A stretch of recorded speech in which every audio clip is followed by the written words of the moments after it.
Child nutrition. ठीक है, हम देखेंगे कि जो बच्चे हैं वो हमारा फ्यूचर कैसे एक दूसरे से जुड़ा हुआ है, राइट। जो बच्चे हैं हम सबको पता है वो हमारा भविष्य है, वो हमारी जो जनसंख्या है, पॉपुलेशन, उसका 1/3 हिस्सा है, राइट। और हम सबको पता है कि आजकल सोसाइटी में कितना सारा बच्चों के ऊपर भी प्रेशर रहता है हर एक चीज के लिए। अगर आप देखें तो हर एक फील्ड में जिस तरह से कंपटीशन है, उनके ऊपर प्रेशर रहता है, उनका एक स्ट्रेस वाला माहौल क्रिएट किया गया है। हम चाहते हैं कि हमारा बच्चा हर एक फील्ड में पार्ट ले, हर एक कंपटीशन में वो पार्ट तो ले बट फर्स्ट भी आए। उससे पेरेंट की भी एक्सपेक्टेशंस काफी बढ़ जाती हैं, जिसकी वजह से इतना सारा आज कॉम्पिटिटिव माहौल है। तो वो इस कंपटीशन को कैसे फेस करेगा, लाइफ में कैसे सस्टेन करेगा, तो उसकी अच्छी जो फूड पैटर्न होगी, अच्छा खाना उसको हमें देना पड़ेगा ताकि उसकी ग्रोथ और डेवलपमेंट अच्छे से हो। आप समझ सकते हैं कि अगर उनको प्रॉपर फूड नहीं मिलेगा, अच्छी मात्रा में नहीं मिलेगा, तो उनका जो फिजिकल और मेंटल डेवलपमेंट है वो उनको अच्छे से नहीं हो पाएगा। और यही चीज अगर बचपन में होगी तो आगे चल के जब वो बड़े होंगे तो उनकी आगे की लाइफ में उनको अपनी हेल्थ अच्छे से सपोर्ट नहीं कर पाएगी, जिसकी वजह से उनका प्रॉपर ग्रोथ एंड डेवलपमेंट नहीं हो पाएगा। अब हम देखेंगे कि माल न्यूट्रिशन, जो कुपोषण होता है, वो हमारे जो चिल्ड्रन है उससे कैसे संबंधित है। WHO, वर्ल्ड हेल्थ ऑर्गेनाइजेशन, और यूनिसेफ, वो है यूनाइटेड नेशन चिल्ड्रन फंड, उन्होंने ये एस्टिमेट लगाया है कि 60% जो बच्चों की डेथ होती है वो माल न्यूट्रिशन से जुड़ी हुई है। माल न्यूट्रिशन, कुपोषण के कारण 60% बच्चों की डेथ पाई गई है। और जो माल न्यूट्रिशन का नंबर है वो सबसे ज्यादा एशिया में पाया गया है। और आप आगे देखें तो पूरे विश्व में, पूरे वर्ल्ड में इंडिया जो है वो 40% कंट्रीब्यूट करती है माल न्यूट्रिशन के बच्चों के केसेस में। आगे हम देखें, जैसे कि बताया गया है कि यूनिसेफ ने एक एस्टिमेशन लगाया है कि 2 बिलियन चिल्ड्रन ऐसे हैं जो माल न्यूट्रिशन की वजह से उनका proper physical and mental growth, function और डेवलपमेंट नहीं हो पा रहा है। आगे देखें तो उसमें ऐसा है कि जो इंडिया है वो वर्ल्ड के माल न्यूट्रिशन बच्चों में से, इंडिया जो है उसमें हर 3 बच्चों में से 1 बच्चा इंडिया का है। तो आप समझ सकते हैं कि हमारे यहाँ पर कि माल न्यूट्रिशन का जो प्रमाण है वो काफी ज्यादा है। और आगे हम देखेंगे कि बच्चे की जो ग्रोथ होती है, कौन से फैक्टर्स असर करते हैं उनकी ग्रोथ के लिए। जैसे कि 2 चीजें मेनली हमने देखी हैं, एक होता है नेचर और एक होता है नर्चर। नेचर जो हमारे हाथ में नहीं है वो कांस्टेंट है, बट जो नर्चर है वो हमारे हाथ में है, और वो भी बहुत बड़ा रोल प्ले करता है बच्चे की ग्रोथ एंड डेवलपमेंट के लिए। सबसे पहले फैक्टर हम देखेंगे जो है जेनेटिक। जेनेटिक मतलब क्या, जो भी फैमिली के फिजिकल कैरेक्टरिस्टिक्स हैं वो बच्चों में पाए जाते हैं, होते हैं वो जीन्स के द्वारा, राइट। और वो जो जीन्स होते हैं वो बच्चों में से, पेरेंट्स में से उनको मिले हुए होते हैं। जैसा कि हमने काफी बार देखा है, बच्चों की हाइट, उनका वेट, उनके आंखों का कलर, उनका बालों का टेक्सचर, वो काफी हद तक पेरेंट्स और फैमिली से मिलता जुलता है। काफी हद तक तो हमने ये भी देखा है जो इंटेलिजेंस होता है और जो एप्टीट्यूड बिहेवियर होता है वो भी उनको इनहेरिट किया जाता है जीन्स के द्वारा, जो उनमें इनबॉर्न टैलेंट होता है। वो हमने देखा है कि जैसे कि कुछ एरिया में बच्चे, जैसे इन्वायरमेंटल फैक्टर की तरफ हम आगे बढ़े तो उसमें हम ऐसे देखेंगे कि बच्चे जो हैं काफी हद तक इन्वायरमेंट, सोशल, हमारी सोसाइटी, हमारा समाज बहुत बड़ा रोल प्ले करता है। जैसा कि वो जिस माहौल में पले बड़े हैं, किसके साथ रहते हैं, उनका ग्रुप क्या है, उनका फैमिली क्या है, वो भी मायने रखता है। जैसा कि अगर एक लविंग फैमिली है, अच्छा स्कूल है, बच्चे को अच्छा माहौल मिल रहा है, तो उससे उसकी जो ग्रोथ होती है और जो डेवलपमेंट होती है, उनकी इंटरपर्सनल स्किल और उनकी जो लाइफ में आगे बढ़ने की क्षमता होती है वो इतनी अच्छी हो जाती है कि वो अपने रेगुलर, जैसे पढ़ाई हो गई, एक्स्ट्रा करिकुलर एक्टिविटीज हो गई, उसमें वो अच्छे से परफॉर्म कर सकते हैं। वो उस पर बहुत डिपेंड रहता है। आगे देखेंगे न्यूट्रिशन एंड फूड। न्यूट्रिशन जो है वो बहुत ही इम्पोर्टेंट फैक्टर है बच्चे की ग्रोथ के लिए, क्योंकि जो भी हमारी बॉडी में रिपेयरिंग का काम होता है, जो भी एक्टिविटी का काम होता है, जो भी हमारी बॉडी काम कर रही है, आज वो दिख रही है, वो सब का सब श्रेय हमारे जो खाना खाते हैं उस पे निर्भर करता है। आप देखें, आगे हमने देखा जो कुपोषण है, अगर कुपोषण का शिकार बच्चे होते हैं तो उनको प्रॉपर मात्रा में वो न्यूट्रिशन, वो खाना नहीं मिल रहा है, जिसकी वजह से उनका ग्रोथ एंड डेवलपमेंट हैम्पर होता है। और दूसरे हाथ की तरफ अगर हम देखें, ओवर ईटिंग की वजह से भी बच्चों में अलग अलग तकलीफें देखी जाती हैं। आगे चल के उनको ओबेसिटी का प्रॉब्लम फेस करना पड़ता है, उनमें ओवरवेट हो जाते हैं, और काफी हद तक जो लाइफस्टाइल डिजीज होती हैं वो भी उनमें आने लगती हैं, जैसे हार्ट डिजीज है, डायबिटीज है, ये सारी तकलीफें भी फेस करनी पड़ती है। और हमको पता है कि ये सारी चीजें जो हैं 30% जीन्स पे होती हैं और 70% हमारे लाइफस्टाइल पे होती है। अगर हम हमारे लाइफस्टाइल को इम्प्रूव करते हैं, हमारी फूड हैबिट्स को अच्छा करते हैं, न्यूट्रिशन अडॉप्ट करते हैं, एक्टिव लाइफस्टाइल फॉलो करते हैं, तो हम इन सब प्रॉब्लम्स में से भी बाहर निकल सकते हैं। आगे देखेंगे एल्टीट्यूड एंड क्लाइमेट, वो कैसे इम्पैक्ट करता है। हमें पता है कि जो इंडिया है वो एक डाइवर्स कंट्री है, वहां पर अलग अलग जगह पे अलग अलग क्लाइमेट पाया जाता है, अलग हाइट पाई जाती है। तो जिस एरिया और रीजन में बच्चे रहते हैं उनका वैसा स्ट्रक्चर भी होता है। जैसे कि पेरेंट्स अगर नॉर्थ में रहते हैं तो उनके फेशियल स्ट्रक्चर, उनके फीचर्स, उनका बॉडी, उनका शेप वो काफी डिफरेंट रहता है एज कंपेयर टू साउथ। तो ये सारी चीजें भी डिपेंड करती हैं। और आगे हम देखेंगे कि सीजनल रेट ऑफ ग्रोथ, ये इस तरह से है कि हम इंडिया हम सबको पता है एक एग्रीकल्चरल कंट्री है। तो हर एक जगह पे जैसा जैसा एग्रीकल्चर का प्रोडक्शन होता है वैसा वैसा ग्रोथ भी पाया जाता है, जिसकी वजह से आज अगर आप देखें तो नॉर्थ में लोग ज्यादातर रोटी प्रेफर करते हैं, साउथ में लोग राइस प्रेफर करते हैं, और उस हिसाब से उनकी जो ग्रोथ एंड डेवलपमेंट है वो भी बहुत इम्पैक्ट करता है। अर्बनाइजेशन एंड सोशल स्टेटस, वो कैसे इम्पैक्ट करता है। आप देखेंगे कि सिटी के जो बच्चे होते हैं, जो शहर में रहते हैं, अर्बनाइज्ड एरिया में रहते हैं, तो उसमें उनको आप देखेंगे कि उनका जो खाने पीने का तरीका है, रहन सहन है, उनकी पढ़ाई जो है, वो रूरल एरिया जो गांव के लोग हैं उनसे काफी अंतर पाया जाता है उस हिसाब से भी, और सोशल स्टेटस भी उसमें आ ही जाता है।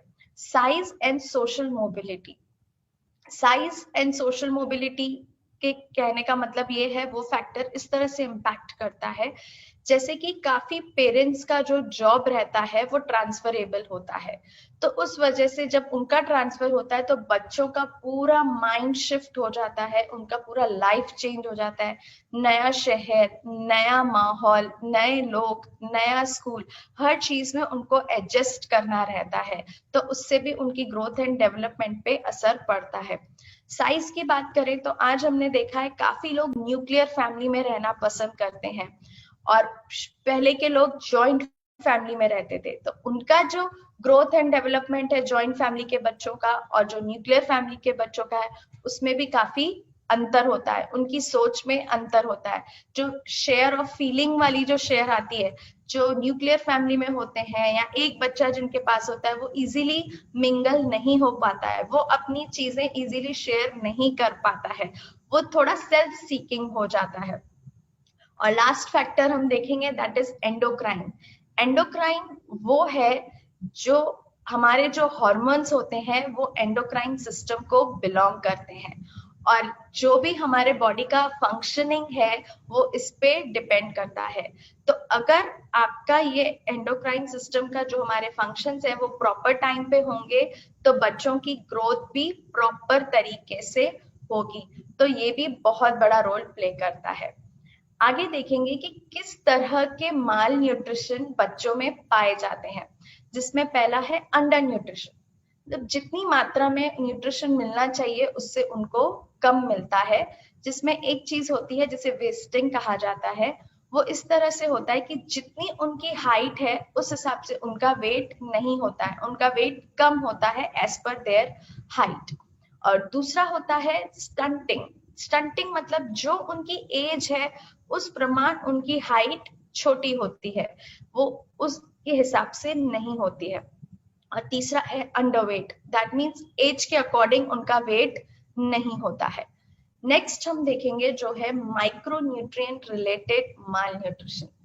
माइक्रोन्यूट्रिएंट रिलेटेड मतलब माइक्रोन्यूट्रिएंट ऐसे न्यूट्रिशन है जो हमारे बॉडी को डेफिनेटली चाहिए बट वो कम मात्रा में चाहिए, राइट। तो काफी जो हमारे बॉडी में विटामिन और मिनरल्स चाहिए जो हम प्रॉपर तरीके से नहीं दे पाते हैं, तो उसकी डेफिशिएंसी हमारी बॉडी में क्रिएट होती है, जिसे माइक्रोन्यूट्रिएंट रिलेटेड माल न्यूट्रिशन कहा जाता है। आगे जो है लास्ट वो है ओवरवेट। ओवरवेट मतलब आपको पता है अगर वेट ज्यादा होता है तो हमें बहुत सारे शरीर के चैलेंजेस फेस करने पड़ते हैं, और अगर बच्चों में ये चीज बचपन में देखी जाएगी तो आगे चल के वो अपने रेगुलर जो भी काम काज है वो अच्छे से नहीं कर पाएंगे।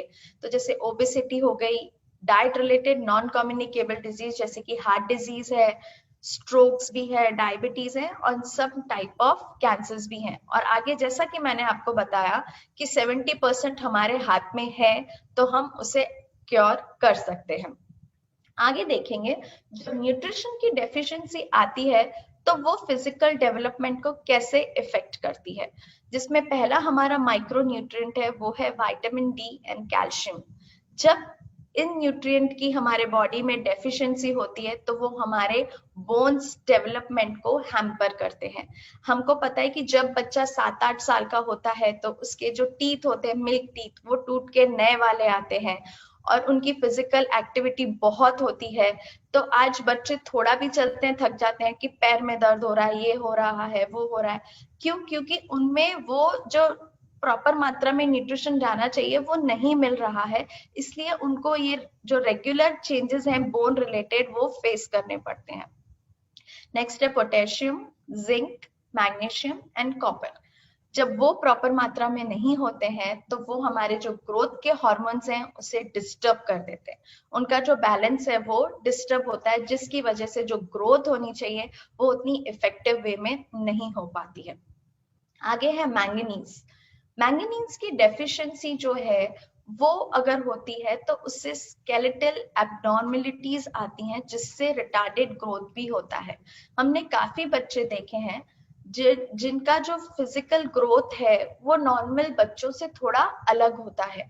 उनका पढ़ाई जैसे वो करने बैठे हैं तो उनकी जो मेमोरी है, जो लर्निंग कैपेसिटी है वो भी काफी लो होती है।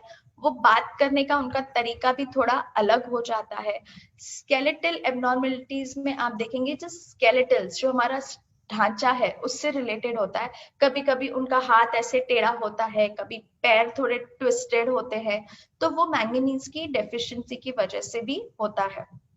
लास्ट है विटामिन ई।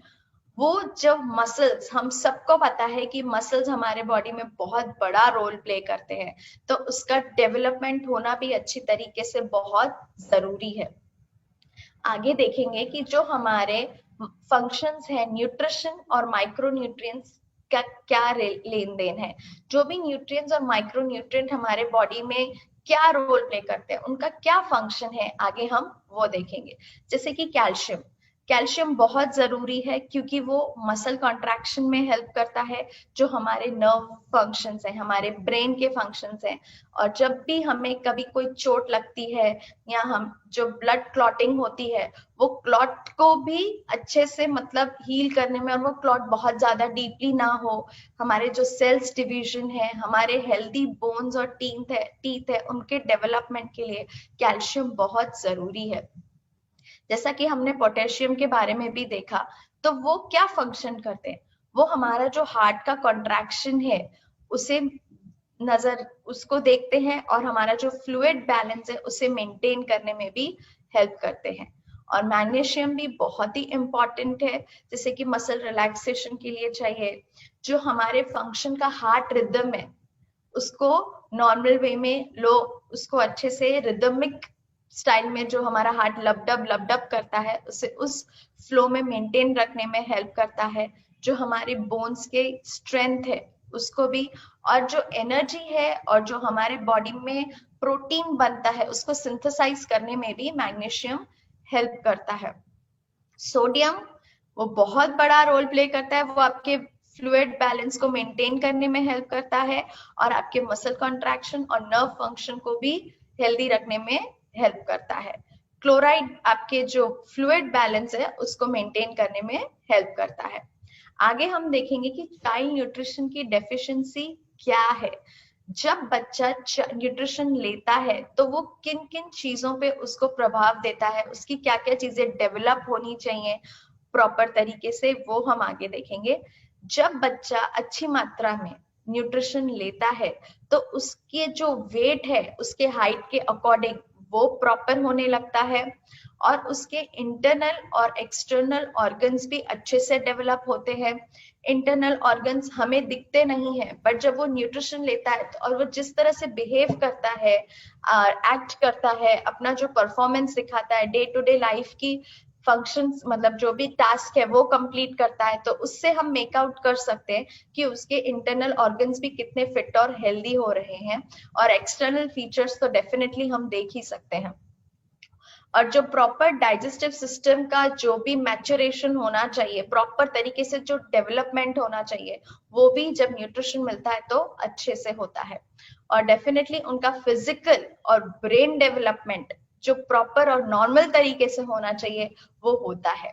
और इम्यूनिटी, इम्यूनिटी तो हर किसी को चाहिए ही और बच्चों को तो खास करके चाहिए। तो इम्यूनिटी स्ट्रॉन्ग करने का काम भी न्यूट्रिशन करता है। और फिजिकल और मेंटल वेल बिहेवियर, आज बच्चा फिजिकली फिट है, मेंटली फिट है, वो अपने काम अच्छे से कर रहा है, आप कुछ भी चीज कर रहे हैं वो आपको फॉलो कर पा रहा है, अच्छे से उन टास्क को कंप्लीट कर पा रहा है अच्छी एनर्जी के साथ, तो वो होता है जब न्यूट्रिशन उनको प्रॉपरली मिलता है। और वो न्यूट्रिशन लेना है ठीक है, बट गुड न्यूट्रिशन क्यों लेना है, वो क्यों इम्पोर्टेंट है? क्योंकि जब आप बच्चों को अच्छा न्यूट्रिशन देते हैं तो उनकी जो ग्रोथ है वो एप्रोप्रिएट होती है। अगर आप देख सकते हैं कि जो बच्चा न्यूट्रिशन रेगुलर बेस पे ले रहा है और जो बच्चा नहीं लेता है, तो वो सेम एज के बच्चे हैं तो उनकी हाइट में, उनकी एनर्जीज में, उनके मेंटल बिहेवियर में भी बहुत फर्क आप नोटिस कर पाएंगे और उनकी लाइफ भी बहुत हेल्दी होती है। और अभी से ही अगर उनकी लाइफ हेल्दी होगी, अभी से ही उनके पेट में अच्छी चीजें जाएंगी, तो उनका जो एडल्टहुड आएगा, जब वो आगे लाइफ में बढ़ेंगे, तो वो अपने जो भी टास्क हैं वो अच्छे से परफॉर्म कर पाएंगे। और उनके जो आइडियाज आते हैं बच्चों में, काफी हद तक हमने देखा है कि बच्चे आज थिंकिंग एबिलिटी पे ध्यान नहीं देते हैं। वो फोन है, मोबाइल है, बस वही देखते हैं और वही चीजें करते हैं, कार्टून्स देखते हैं, वैसी चीजें करते हैं। वो सोचना जो रहता है, जो एक थिंकिंग एबिलिटी है, वो आज बच्चों में इतनी नहीं पाई गई है। जब न्यूट्रिशन मिलता है तो आपको आइडियाज भी अच्छे आते हैं और हैबिट्स जो बचपन में डेवलप की गई होती हैं वो उनको आगे चल के बहुत हेल्पफुल रहती हैं। और हर कोई चाहता है कि हमारे बच्चे हेल्दी हों, वो बीमारी से दूर रहें और उनके जो भी ग्रोथ एंड डेवलपमेंट का जो स्टेज होता है उसको आगे बढ़ने में उन्हें कोई हेल्थ के चैलेंजेस फेस नहीं करने पड़े, उनका इजी और स्मूथ गोइंग ग्रोथ हो उन लोगों का। तो ये चीज भी बहुत मायने रखती है। और गुड न्यूट्रिशन उनको हेल्प कर सकता है कि बेटर स्कूल परफॉर्मेंस, सिर्फ आज पढ़ाई नहीं, करिकुलर एक्टिविटीज हैं, को करिकुलर एक्टिविटीज हैं, सब में वो अच्छे से परफॉर्म कर सके, फिजिकली एक्टिव हो, जो चीज उसको पसंद है वो कर सकता है, वो अपने इंटरेस्ट को फुलफिल कर सकता है। काफियों को ड्राइंग में होता है, काफियों को स्केट्स में होता है, स्पोर्ट्स में होता है, तो ये सब चीजें बहुत जरूरी होती हैं। अब आप सोचेंगे कि रिकमेंडेशन की माल न्यूट्रिशन के बारे में हमने जाना और काफी हद तक इंडिया में वो बहुत ज्यादा है, तो हम उससे कैसे फाइट कर सकते हैं? तो जब आप न्यूट्रिशन का इनटेक अच्छी प्रॉपर मात्रा में लेते हैं तो धीरे धीरे आप माल न्यूट्रिशन के फेज से बाहर निकलते जाते हैं। और जब आपको प्रॉपर न्यूट्रिशन मिलता है तो वो आपको बीमार होने से भी रोकता है। और जब आप बीमार कम पड़ते हैं या नहीं पड़ते हैं तो आपका ग्रोथ एंड डेवलपमेंट बहुत ही अच्छे से हो पाता है। जैसे जो बच्चे होते हैं उनको बहुत ही अच्छा नरिशमेंट चाहिए, क्योंकि बचपन से लेके जब तक वो बड़े होते हैं, एडल्टहुड तक जाते हैं, तो उनमें भी बहुत सारे हार्मोनल चेंजेस आते हैं।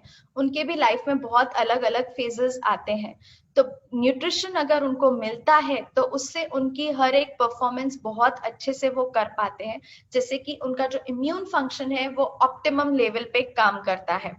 और जब भी उनको कोई तकलीफ होती है या वो बीमार पड़ते हैं तो उसकी जो रिकवरी होती है वो काफी फास्ट होने लगती है। और जो फिजिकल ग्रोथ है वो बहुत हेल्दी होने लगता है। आज हमने देखा है काफी बच्चे थोड़ा भी खेलते हैं तो थक जाते हैं।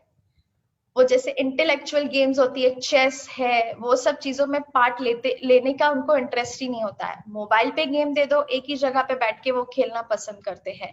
और जिसकी वजह से उनका जो मेंटल डेवलपमेंट है प्रॉपर होना चाहिए वो नहीं हो पाता है। आगे देखेंगे कि रिकमेंडेशन फॉर गुड किड्स, इतनी सारी चीजें हैं, हमें उन्हें न्यूट्रिशन देना है, सब प्रॉपर मात्रा में होना चाहिए, बट उसका सोल्यूशन क्या?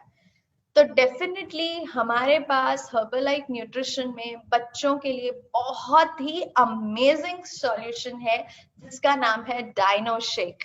और एक चीज कही जाती है, जो भी अपने पेरेंट अपने बच्चों को डायनो देते हैं वो डेफिनेटली एक चीज कहते हैं, जो बच्चों से करे प्यार वो डायनो से कैसे करे इनकार, राइट?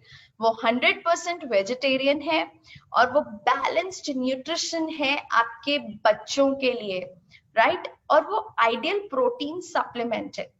हमने देखा है कि आज प्रोटीन बड़ों में भी प्रॉपर मात्रा में नहीं पाया जाता है, तो बच्चों में डेफिनेटली वो चीज आ ही जाती है। और ये आइडियल प्रोटीन सप्लीमेंट है, ये कोई रिप्लेसमेंट नहीं है मील का। तो आपको अपने बच्चों को ब्रेकफास्ट, लंच, डिनर प्रॉपर खिलाना ही है। ये एक एडिशनल चीज है जो आप उनको उनके regular day to day life में ऐड करके उनको अच्छी हेल्थ दे सकते हैं। उनकी अगर वो ये चीज लेते हैं, अच्छे न्यूट्रिशन लेते हैं, तो उनकी फिजिकल ग्रोथ अच्छी होती है, उनका मेमोरी रिटेंशन बहुत अच्छा होता है, उनका कंसंट्रेशन बहुत ही अमेजिंग होता है। और इसका जो टेस्ट है बहुत ही अमेजिंग टेस्ट है।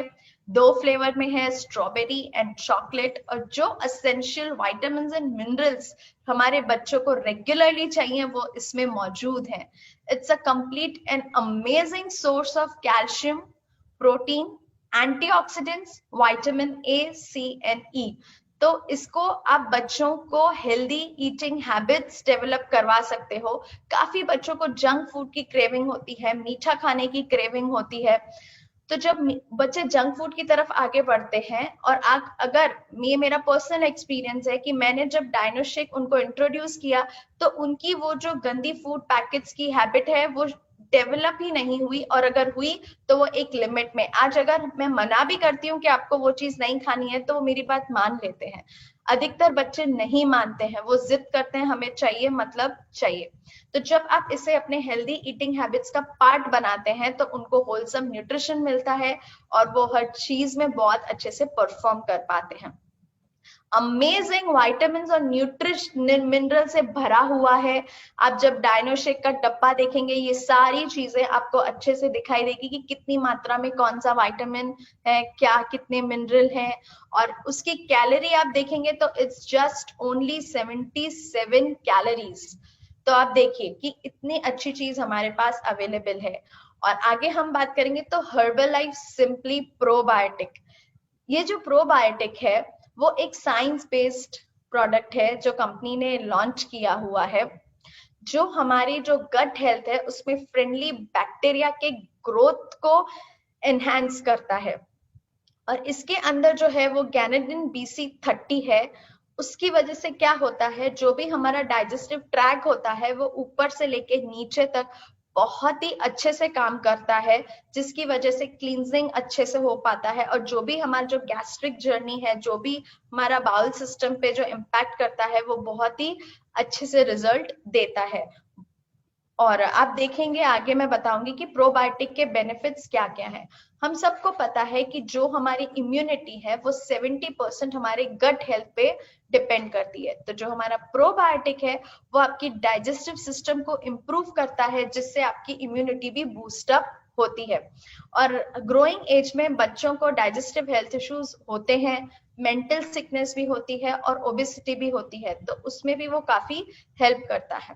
माइक्रोब्लम वो होते हैं गुड बैक्टीरिया। हमारी बॉडी में दो तरह के बैक्टीरिया होते हैं हमारे फ्लोरा में, गट हेल्थ में, एक बैड और एक गुड। तो जो गुड बैक्टीरिया है वो हमें जर्म्स से प्रोटेक्ट करने में हेल्प करते हैं, और जो हम फूड इनटेक लेते हैं हमारे फूड को ब्रेक डाउन करने में भी हेल्प करते हैं। और हमने देखा है कि बच्चे जो हैं कि हम बोलते हैं कितना भी खा लेते हैं, बट उसमें वो ग्रो नहीं हो पाते, उनका वजन भी नहीं बढ़ता, हाइट भी अच्छे से नहीं बढ़ती, भूख भी अच्छे से लगती है। वो इसीलिए होता है कि जब उनके बॉडी में जो भी वो खाते हैं वो अच्छे से एब्जॉर्ब नहीं हो पाता है। तो जब आप प्रोबायोटिक लेते हैं तो जो न्यूट्रिशन एब्जॉर्प्शन होता है वो भी अच्छा हो जाता है, और काफी हद तक जो वाइटामिन हैं उन्हें प्रोड्यूस करने में भी वो हेल्प करता है। ये हमने देखा कि हमने प्रोबायोटिक हम दे सकते हैं हमारे बच्चों को, डायनोशिक दे सकते हैं, और उसके अलावा आप कौन सी चीजों पे ध्यान रख के उनकी ग्रोथ अच्छे बना सकते हैं। सबसे पहले आप देखें कि आपको उनका शेड्यूल फिक्स करना है। आज जितने भी सक्सेसफुल लोग हैं आपने देखे होंगे, वो अपने टाइम को बहुत अच्छे से फॉलो करते आए हैं। आप अपनी ही फैमिली में देख सकते हैं, जो भी ग्रैंड पेरेंट्स होंगे, जो भी बड़े लोग होंगे, उनके उठने का टाइम, सोने का टाइम, खाने का टाइम, इनफैक्ट जो उनकी क्वांटिटी होती है वो भी फिक्स होती है। अगर उन्होंने कुछ चीज ऐड कर ली तो वो कुछ चीज उसमें से डिलीट भी कर लेंगे, तभी आज वो इतने लंबे समय से फिट और हेल्दी रह रहे हैं। आपने आर्मी ऑफिसर्स देखे होंगे, वो कितने डिसिप्लिन्ड होते हैं, तो आज उनको हेल्थ के चैलेंजेस इतने फेस नहीं करने पड़ते हैं। वो सिर्फ इसकी वजह से कि वो उनका जो टाइम टेबल है वो फिक्स होता है, स्लीपिंग टाइम, उनके खाने का टाइम, और वो हमको स्ट्रिक्टली फॉलो करवाना ही पड़ेगा। और अगर आप करवाते हैं तो शुरुआत में थोड़े दिन ही आपको वो स्ट्रगल लगेगा, बट धीरे धीरे आपको पता भी नहीं चलेगा, बच्चों में वो हैबिट डेवलप हो ही जाएगी। ठीक है। और अगर बच्चे अच्छे से नहीं खा रहे हैं तो आप जबरदस्ती उनको फोर्स नहीं कीजिएगा कि नहीं आपको खाना ही है, इतना खाना ही है, ऐसा मत कीजिएगा। और उनको सिर्फ आपको खाने का शेड्यूल, सोने का शेड्यूल सिर्फ वो ही फिक्स नहीं करना है, इनफैक्ट उनके साथ एक्टिविटी का टाइम भी फिक्स करना है, उनको खेलने का टाइम देना है, मील प्लानिंग भी देना है। उससे क्या होता है कि खाली बच्चे एक्टिविटी करते रहेंगे ऐसा जरूरी नहीं है, या सिर्फ पढ़ाई करते रहेंगे ऐसा जरूरी नहीं है। कंप्लीट उनको सब कुछ आपको उनको देना है, एंटरटेनमेंट का टाइम भी रखना चाहिए। और हो सके तो बीइंग अ पेरेंट आपको 24 घंटे में से एटलीस्ट 1 घंटा अपने बच्चों के साथ टाइम स्पेंड करना चाहिए पढ़ाई के अलावा। उससे जो आपका इमोशनल बॉन्ड होता है वो लाइफ में बहुत आगे चल के हेल्प करता है, और जो आप बात बोलते हो बच्चे वो मानते भी हैं। तो ये सब आप कर सकते हैं। और आगे हम देखेंगे कि जैसा कि मैंने बताया था कि बच्चे फूलों के समान होते हैं, राइट। आगे हम देख रहे हैं कि जो पिक्चर है वो प्लांट का है। क्या आप चाहेंगे प्लांट को कोल्ड ड्रिंक है या जंक फूड है आप वो देंगे और वो अच्छे से ग्रो करेगा? हम सबको पता है वो ग्रो नहीं करेगा। उसको जो चाहिए न्यूट्रिशन, वो पानी चाहिए, वो उसको हमें देना पड़ेगा। तो क्या हम सही करते हैं हमारे बच्चों को जंक फूड और ये सब देकर? राइट। तो हमें उनको न्यूट्रिशन देना ही चाहिए एज अ सप्लीमेंट। और आगे हम देखेंगे कि जो आप देखिए जो कोक है वो कितनी अनहेल्दी है। वो जब आप उसमें एक टूथ दांत भी डालते हैं तो वो भी सड़ जाता है। एक एड में हमने पहले देखा हुआ है, आई थिंक काफी लोगों ने भी देखा होगा, कि लोग टॉयलेट क्लीन करने के लिए भी क्लीनर की जगह पे इसका इस्तेमाल करके टॉयलेट क्लीन करते हैं, राइट। तो आप समझ सकते हैं कि वो हमारे हेल्थ के लिए कितना नुकसानदायक है। और आगे जो हम देखेंगे कि क्या चीजें आप उनको अवॉइड कर सकें जो उनकी हेल्थ के लिए अच्छी हो, जैसे कि सोडा और प्रोसेस्ड फूड। आज मार्केट में प्रोसेस्ड फूड बहुत ही इजीली अवेलेबल है, हमें बंद कुछ नहीं करना है बट उसको लिमिट करना है। और आपको एक अच्छे हेल्दी ऑप्शन से उनको रिप्लेस करना है। आपको उनकी अच्छी ग्रोथ के लिए मिल्क जो है, बोला जाता है कि कंप्लीट न्यूट्रिशन कहा जाता है, वो आप उन्हें दे सकते हैं। और जो कैन जूसेस होते हैं, जो पैक्ड जूसेस हैं, वो बिल्कुल भी, हमें लगता है कि वो फिट हेल्दी है, हमने बच्चों को जूस दिया, बट वो नहीं होते हैं, क्योंकि उनमें नेचुरल शुगर नहीं होता, आर्टिफिशियल शुगर उनमें ऐड किया गया होता है। और जूसेस में जो एक्सेस कार्बोहाइड्रेट होते हैं वो बच्चों की ओबेसिटी को बढ़ाते हैं। और जो पैक्ड जूसेस होते हैं उनमें सोडियम होता है, जो आपके ब्लड प्रेशर को बढ़ाने में आगे उसको बढ़ाता है, आपके ब्लड प्रेशर को। इंस्टेड ऑफ दैट जूसेस आप उनको होल फ्रूट दीजिए। जब आप उनको होल फ्रूट देंगे तो उनमें उनको फाइबर भी अच्छी मात्रा में मिलेगा। आप अपने बच्चों को फोर्स मत कीजिए कि नहीं इतना आपको फुल प्लेट कंप्लीट करना ही है। अगर उनका टमी फुल हो जाता है तो जनरली वो खाने के लिए ना ही बोलते हैं। बट बच्चे कभी कभी नहीं बता सकते कि मेरा पेट भर गया है या मुझे अभी भूख लगी है। तो आप जब प्रॉपर टाइम पे उनको खिलाएंगे तो वो प्रॉपर टाइम पे खाएंगे और प्रॉपर मात्रा में भी खाएंगे। तो आपको उनको फुल प्लेट खिलाने के लिए फोर्स नहीं करना पड़ेगा।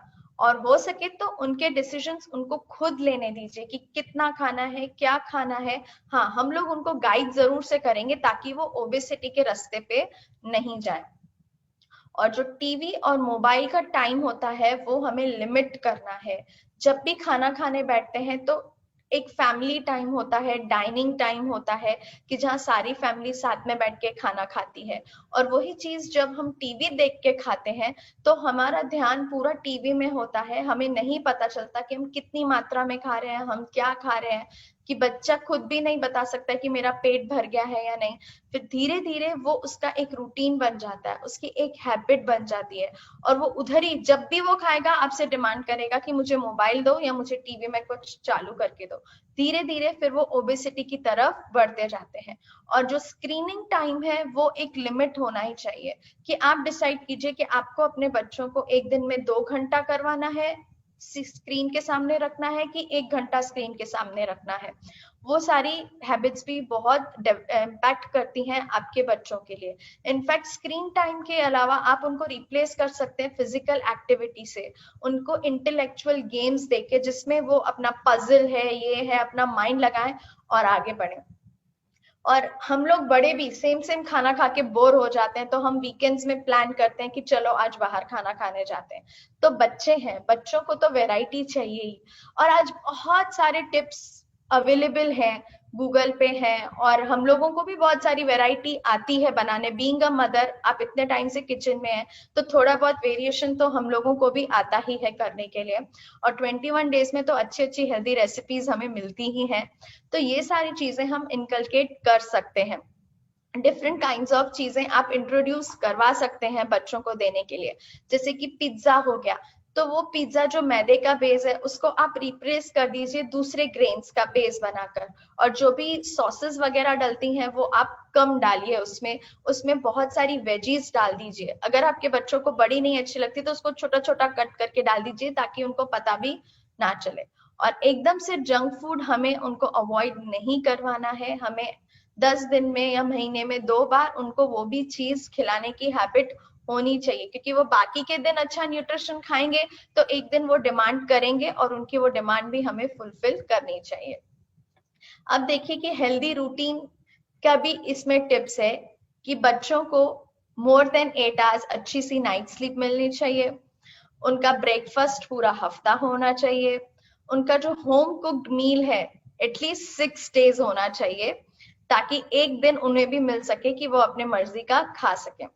और जितना हो सके कि आप उन्हें 5 serving of fruits and vegetables a day दें। कि आप उनको मिक्स फ्रूट प्लेट भी बना के दे सकते हैं, वेजीज और वो मिक्स करके अलग अलग भी दे सकते हैं, राइट। और 4 पॉजिटिव सेल्फ मैसेजेस, जैसे हम को आज के समय में बड़ों को भी एक पॉजिटिव मैसेज की बहुत जरूरत पड़ रही है। वो तो बच्चे हैं, अब जितना उनसे पॉजिटिव बात करेंगे वो पॉजिटिव ही सोचेंगे, उनकी सोच भी वैसी होगी, उनका डेवलपमेंट भी वैसा ही होगा। और लो फैट डेयरी प्रोडक्ट्स का जो सर्विंग है वो 3 ही होना चाहिए एक दिन के अंदर। और स्क्रीनिंग टाइम जैसा कि मैंने कहा वो 2 घंटा या 2 घंटे से कम का होना चाहिए, और 1 घंटा या मोर देन 1 उनको फिजिकल एक्टिविटी भी आपको देनी ही है। और शुगरी ड्रिंक्स से नो, से 0 टू शुगरी ड्रिंक्स। बहुत अच्छे अच्छे ऑप्शंस हैं, आप उनको रिप्लेस कर सकते हैं शुगरी ड्रिंक्स को। जैसा कि मैंने बताया कि मेरे बच्चे भी ये 3 साल से ये न्यूट्रिशन ले रहे हैं। पहले क्या होता था कि जो उनका ग्रोथ था वो बहुत जल्दी जल्दी बीमार पड़ जाते थे, उनको भी गैस्ट्रिक इशू था, शायद मुझे था उसकी वजह से, और वो बराबर खाना नहीं खाते थे, वो बहुत चिड़चिड़ करते थे, पूरा टाइम मम्मा मम्मा मम्मा करते थे, और जो एक्टिविटी करनी होती थी वो नहीं कर पाते थे, खुल नहीं पाते थे। तो बहुत सारे छोटे छोटे हेल्थ के चैलेंजेस, मुझे आप मानोगे नहीं, मेरी जो शेल्फ होती थी वो दवाइयों से भरी होती थी। सीजन चेंज होता था, मुझे पता था इनको होने वाला है, और हमारी डॉक्टर्स की विजिट बहुत हो जाती थी। बट आफ्टर 3 मंथ्स जब उन्होंने स्टार्ट किया मेरे डॉक्टर की विजिट, तो टचवुड बंद हो गई, और इनफैक्ट हम सिर्फ वैक्सीनेशन के लिए जाते हैं। उनकी ग्रोथ, उनकी हाइट, आज मैं कंपेयर करती हूँ उनके एज के बच्चों से, तो उनकी हाइट, उनका हेल्थ, उनका इंटेलेक्चुअल पावर, उनमें सब में बहुत ही अमेजिंग रिजल्ट आया है। और आई एम श्योर कि यहाँ पे भी काफी ऐसे पेरेंट्स या फैमिली मेंबर्स होंगे जो अपने बच्चों को ये डायनोशिक देते होंगे, और उन्होंने भी कुछ ना कुछ डिफरेंस नोटिस किया होगा। तो यहाँ तक था मेरा पार्ट, जिसके लिए मैं थैंक यू कहना चाहूंगी कि आपने इतना पेशेंसली और अच्छे से मुझे सुना, और कुछ ना कुछ डेफिनेटली आपको पॉइंट्स ऐसे मिले होंगे जो आपको हेल्प कर रहे होंगे, हेल्प करेंगे आपके बच्चों की ग्रोथ के लिए। So thank you so much.